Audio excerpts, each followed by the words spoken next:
вы это делаете от души, требуете только справедливости, правильно? Но вы требовали открытого суда, правильно? Что вы требовали вне закона?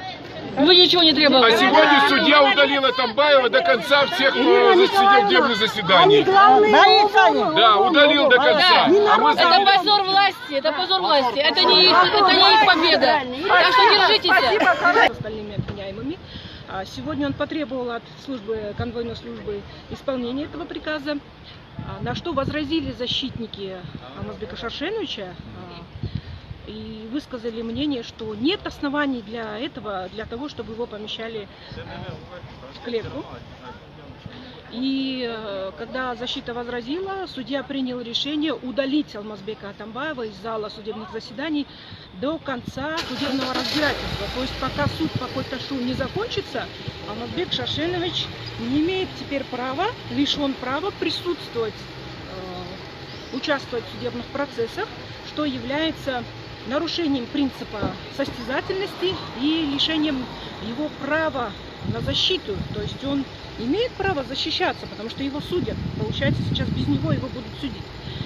А вообще, вот по поводу этого антимитинга, что вы думаете? Нет, можно я сейчас расскажу? Да. А потом защитники ходатайствовали, то есть заявили отвод судье. Судья, удалившись в совещательную комнату, отклонил это ходатайство, решив, что нет оснований для этого.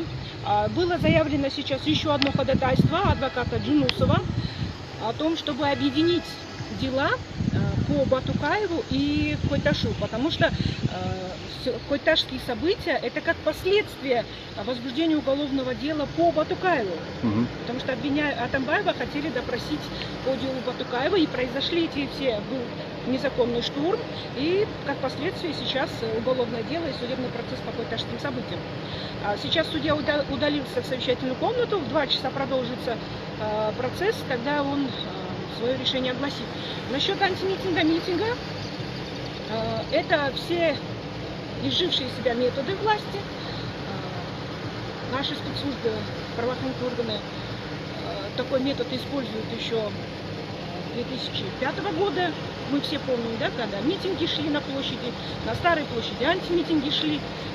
И эти методы ни к чему хорошему не приведут. Потому что сама власть сталкивает лбами 2 стороны. Ну, я даже далека от такого определения 2 стороны. Одна сторона, хорошо, это сторонники, да, подсудимых. Одна сторона, возможно, это проплаченные люди, возможно.